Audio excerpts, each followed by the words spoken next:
Hello मेरे प्यारे बच्चों, मैं हूं सुधीर पांडे और आप देख रहे हैं 100 times education the branch of knowledge. तो बच्चों, हम लोग पढ़ रहे हैं इस समय क्लास 12th की बायोलॉजी यूपी बोर्ड के लिए एकदम हिंदी में, वो भी 100% एनसीईआरटी से। तो चलिए अब हम देखते हैं बेटा कि देखिए हम जो है पिछली क्लास में देख चुके थे दूसरे दिन, आज ये हमारा तीसरा दिन है और 120 लेक्चर में हम पूरी बायोलॉजी खत्म करेंगे। तो अगर जिन्होंने बिल्कुल ना पढ़ा हो ना और जिनको रिवीजन करना हो वो बेटा इस वीडियो को जरूर देखें। 100% एनसीईआरटी से है, इसलिए नीट के लिए भी बहुत ही ज़्यादा ये जरूरी है। तो बेटा हमने देखा था पिछली वीडियो में कि ये हमारे पास पराग कोश था। ये क्या था? पराग कोश। पूरा का पूरा ये जो स्ट्रक्चर था, संरचना था, इसे हम क्या कहते थे बेटा? पराग कोश। पराग कोश का मतलब एंथर। क्या बोले थे? एंथर। तो अब हम देखेंगे कि आखिर एंथर में ये सब जो हैं बोले थे कि एंथर चतुष्फलकीय होता है और उसके एक लोब में क्या? दो थीका। वही थीका बेटा माइक्रोस्पोरेंजियम में बदले जाती हैं, लघु बीजाणुधानियों में बदले जाती हैं। तो ये सब क्या हैं? लघु बीजाणुधानियां। ये सब बेटा क्या हैं? लघु बीजाणुधानियां। 1 2 3 और क्या है? 4। तो मतलब एक पराग कोश में 4 लघु बीजाणुधानियां होती हैं। और अब देखते हैं कि कैसे। शुरुआत में भाई साहब हमने देखा था, यहाँ ये देखते हैं कि क्या हुआ था। यहाँ देखे थे सबसे पहले बेटा बोले थे कि एंड्रोचियम। क्या है? एंड्रोचियम। एंडोसियम। एंडोसियम का मतलब हमारे पास क्या था बेटा? पुमंग। क्या था? पुमंग। पुमंग में क्या होता है भैया? पुमंग किससे मिलके बना होता है? स्टामेन से। किससे बेटा? स्टामेन से। अभी इसकी हिंदी लिख देंगे। किससे बेटा? स्टामेन मतलब पुंकेसर। पुंकेसर में आप जानते हैं कि हमारे पास होता है फिलामेंट और एंथर। एंथर बोले तो बेटा परागकोश। तो यहाँ पे हमारे पास क्या था? एंथर। एंथर में बोले थे कि एंथर क्या होता है? बाइलोब्ड होता है बेटा। बाइलोब्ड का मतलब कि वो 2 पालियों में होता है, विभक्त होता है। और एक लोब में जब बाइलोब है तो एक ही लोब में कितने बेटा? 2 थीका। तो कुल मिलाकर के कितने थीका बने? 4 थीका। 4 थीका। थीका मतलब बेटा प्रकोष्ठ। अभी साहब हिंदी में लिखेंगे। यही थीका बेटा किसमें विकसित हो जाती है? यही थीका हमारे पास ये देखो लघु बीजाणुधानियों में, मतलब माइक्रोस्पोरेंजियम में विकसित हो जाती है। ये भी कितना? 4। कितना बेटा? 4 में विकसित हो गई। अब इसी के अंदर माइक्रोस्पोरेंजियम को हम बेटा ये देखिए यहाँ से निकाल करके ये पूरा बड़ा बड़ा देख रहे हैं न। माइक्रोस्पोरेंजियम आगे फिर करेंगे। आइए पहले इसकी हिंदी देख लेते हैं बेटा। एंड्रोसियम क्या होता है? पुमंग। क्या होता है बेटा? पुमंग। पुमंग मतलब जो क्या करता है? पुष्प के नर जनन अंग को प्रस्तुत करता है। दूसरा बेटा ये हमारे पास क्या हो गया? पुमंग के बाद बोलते हैं पुंकेसर। क्या है बेटा? पुंकेसर। ये पुंकेसर है ना। मतलब एक स्मॉलेस्ट यूनिट, सबसे छोटी इकाई न पुमंग की क्या होती है बेटा? उसे पुंकेसर कहते हैं। पुंकेसर में क्या होता है बेटा? परागकोश।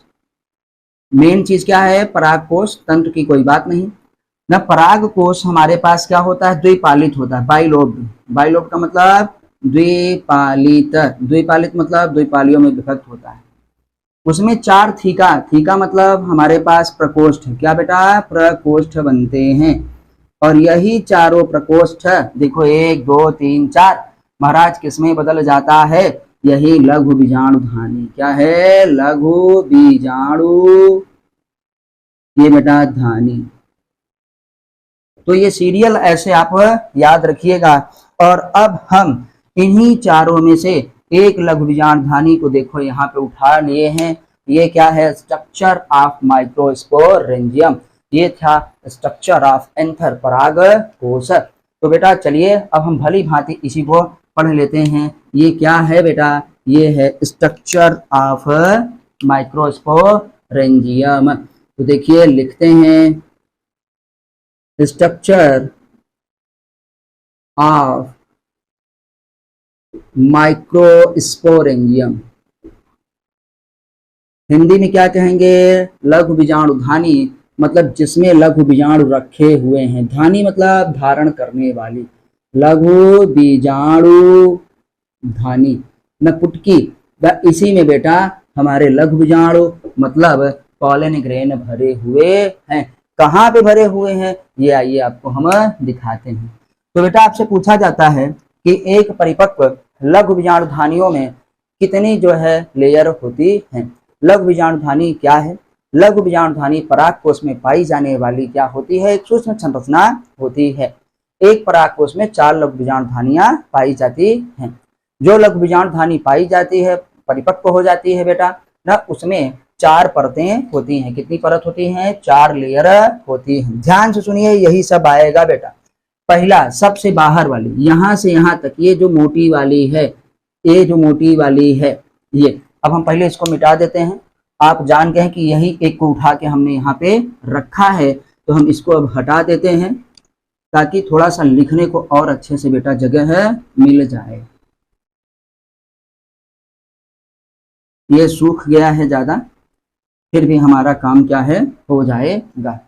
तो बेटा ये लघु बीजाणुधानी में सबसे जो बाहरी लेयर है यहाँ से यहाँ तक, इसे हम कहते हैं एपिडर्मिस। क्या कहते हैं? एपिडर्मिस।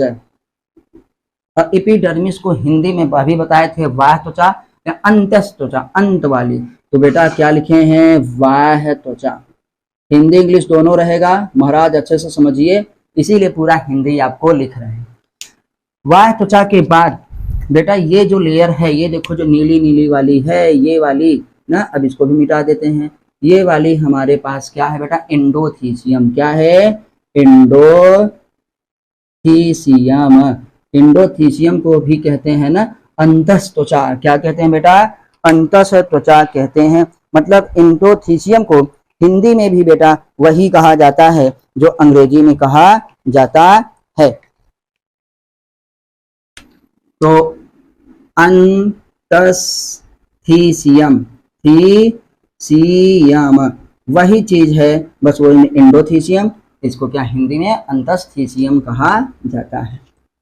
फिर बेटा देखिए जो हमारे पास लेयर है, कौन कौन सी लेयर? ये देखिए, एक यहाँ वाली, ये वाली, दूसरी वाली, और ये भी क्या है बेटा? तीसरी वाली। ये तीनों, ये क्या है? Middle layer. क्या है नाम इनका बेटा? मिडिल लेयर, या इसी को मिडिल लैमेला भी कहते हैं। मिडिल लेयर का मतलब जो मध्य परत होती है। और देखिए बेटा मध्य परत संख्या में एक से क्या है? ज्यादा है, 1 2 3। तो ये पूछा जाता है कि माइक्रोस्पोरेंजियम में कौन सी ऐसी परत है जो संख्या में 1 से ज्यादा होती है? तो बेटा वो संख्या में जो 1 से ज्यादा होती है वो कौन है बेटा? मिडिल लेयर, जिसे हिंदी में क्या लिखेंगे महाराज? मध्य परत। क्या कहेंगे? मध्य परत। मध्य परत। अब आते हैं बेटा कि इसके अंदर ये देखो जिसमें क्या है? न्यूक्लियस वगैरह भरा हुआ है ना, और साइटोप्लाज्म ये दाने दानेदार। तो इसे हम लोग बेटा क्या कहते हैं? ये सबसे अंदर वाली लेयर जो होती है टेपेटम है। क्या है बेटा? टेपेटम। इस तरफ आपको चमक रहा होगा, लेकिन जिधर लिख रहे हैं उधर बिल्कुल नहीं चमक रहा है। टेपेटम। आज रक्षाबंधन भी है ना, हम भी राखी देखिए बंधवाए हैं, ये चंदन तिलक वगैरह लगाए हैं, और उसके बाद फिर पढ़ाई कर रहे हैं। तो आप लोग भी जो है अपने जो है त्योहार को अच्छे से जो है एंजॉय करिए, और साथ में पढ़ाई जरूर करिए, क्योंकि फ्री रहेंगे इस समय, और छुट्टियों में ही बच्चों ज़्यादा पढ़ाई होती है ना। आपको खुद से पढ़ने का टाइम मिलता है, जब आप खुद से पढ़ेंगे तभी आप सेलेक्ट होंगे ना। बोर्ड में 95+ पक्का आएगा अगर आपने एनसीईआरटी से तैयार किया हुआ है तो, क्योंकि हम बहुत सारे एमसीक्यूज भी अभी करवाएंगे और बहुत सारे क्वेश्चन को भी करवाएंगे। तो बेटा टेपेटम को हिंदी में भी वही कहते हैं। क्या कहते हैं? ये लिख दे रहे हैं, टेपिटम। क्या बेटा? टेपिटम ही कहा जाता है। अब अंदर क्या है? अंदर जो है ये सब बेटा, ये जो लेयर है ये माइक्रोस्पोर मदर सेल है। क्या है बेटा? Microspore mother cell. किसी एक को भी मैं उठा ले रहा हूँ, ये सब जो हैं, तो ये बेटा है माइक्रोस्पोर मदर सेल। मतलब ये पूरी सेल ही वो उसका न्यूक्लियस है, जिसमें क्या है? माइक्रोस्पोर क्या है? उत्पन्न होंगे। मतलब लघु बीजाणु मातृ कोशिका, क्योंकि किसी का भी जन्म इस संसार में बिना माँ के नहीं होता है। अगर बेटा सेक्सुअल रिप्रोडक्शन की हम लोग बात कर रहे हैं, एसेक्सुअल रिप्रोडक्शन की बात नहीं हो रही। एसेक्सुअल रिप्रोडक्शन में दो विपरीत जनकों की आवश्यकता नहीं होती, मतलब दो विपरीत लिंगों की आवश्यकता नहीं होती, वो फादर है कि मदर है इससे कोई मतलब नहीं होता है। तो आओ बच्चों देखते हैं हम लोग क्या, ये है महाराज माइक्रो स्पोर मदर सेल। बेटा पूरा जरूर देखिए, वीडियो को पूरा देखिए ना, तभी अच्छे से समझ पाएंगे। अपने दोस्तों के साथ शेयर करिए, और आपको अगर थोड़ा भी अच्छा लगता हो कि आपको इसमें फायदा है, तो चैनल को सब्सक्राइब जरूर करिए, बेल आइकन को भी दबाइए ना, ऊपर वाला जो ऑल ऑप्शन आता है उसको दबाइए, ताकि जैसे ही हम वीडियो डालें तुरंत आपके पास नोटिफिकेशन पहुंच जाए। तो आपके पास जो है बेटा अभी पढ़ाई का मौसम है, सितंबर, अक्टूबर, नवंबर, दिसंबर ना बेटा, और दिसंबर में हम पूरा कोर्स एकदम कंप्लीट कर लेंगे और बहुत ही ज़्यादा क्वेश्चन जो है करते रहेंगे, और अभी भी साथ में क्वेश्चन करेंगे। तो बेटा माइक्रोस्पोर मदर सेल, जिसे हम हिंदी में क्या कहते हैं बेटा, इसी को लघु बीजाणु मातृकोशिका, लघु बीजाणु मातृकोशिका, मातृकोशिका,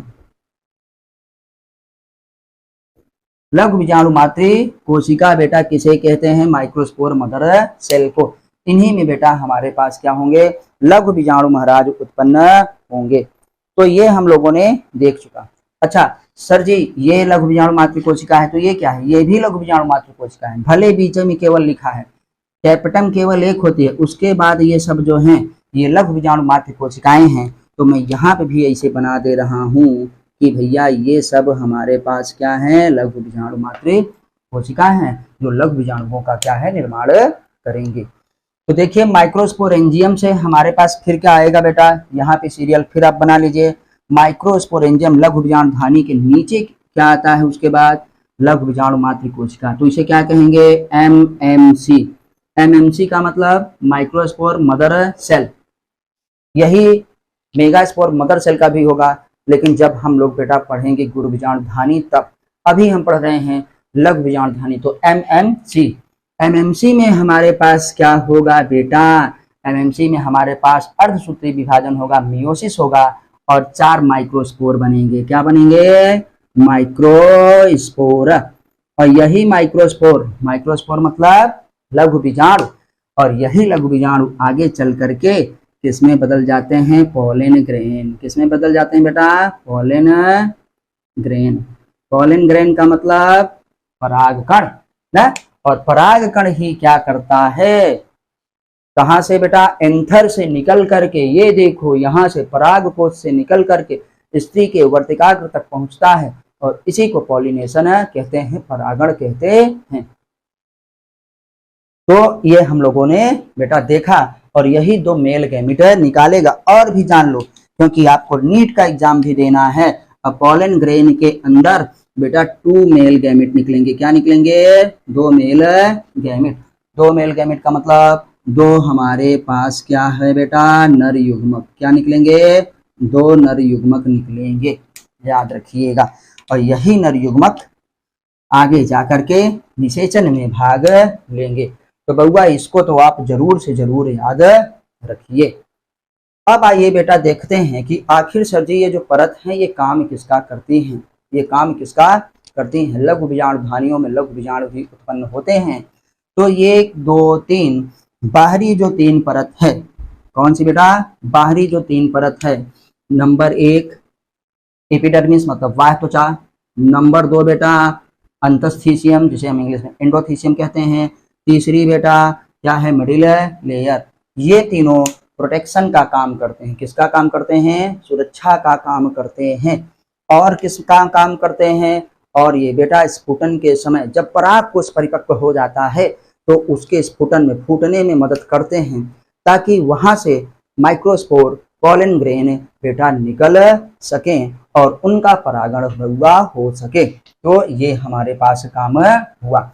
तो आइए अब हम जो है इसी को यहाँ पर जो है इसको हटा करके, आपने इसको बना लिया होगा, हम आपको बताते हैं कि बेटा इनका क्या रोल है। चलिए बेटा आपने इसको देख लिया होगा। जो बेटा नहीं देख पाते हैं या जिनको लगता है कि जल्दी हो गया वो वीडियो फिर से पीछे कर सकते हैं, आप वीडियो को पॉज कर सकते हैं। जिनको लग रहा हो कि भैया ये स्लो चल रहा है, वो वीडियो को सेटिंग में जा करके बेटा स्पीड बढ़ा सकते हैं। तो सब कुछ आपके हाथ में है, पढ़ना भी आपके हाथ में है और सेलेक्ट होना भी आपके हाथ में है। तो बेटा पहली, दूसरी और तीसरी, पहली, दूसरी और क्या है, तीसरी, कौन कौन सी, ये वाली, और कौन, ये वाली, और कौन, ये वाली, ये तीनों, ये और बेटा ये ना, कौन, एपिडर्मिस। देखिए यहाँ पे बात हो रही है। एपिडर्मिस मतलब बाह्य त्वचा, एंडोथीसियम अंतःत्वचा मतलब अंतःस्थीसियम, मिडिल लेयर मतलब मध्य परत। ये तीनों बेटा लेयर क्या करती हैं, प्रोटेक्शन का काम करते हैं, मतलब सुरक्षा का। किसका काम करते हैं, सुरक्षात्मक होती हैं, सुरक्षात्मक होती हैं का मतलब सुरक्षा प्रदान करती हैं। और पराग कोश के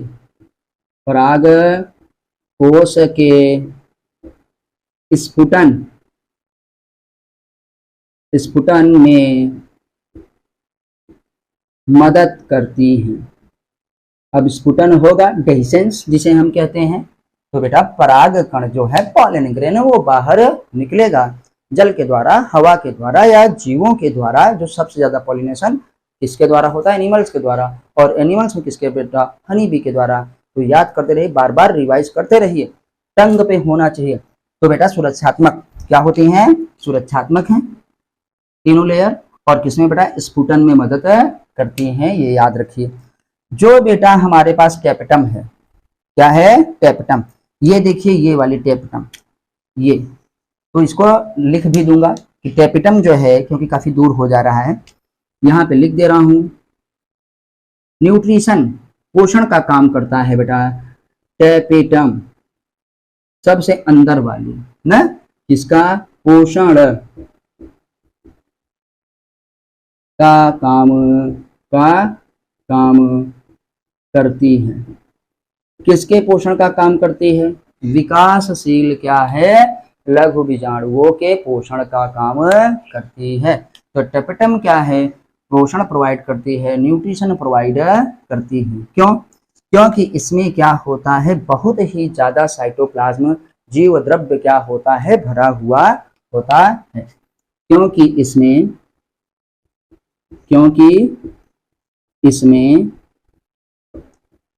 सघन खाद्य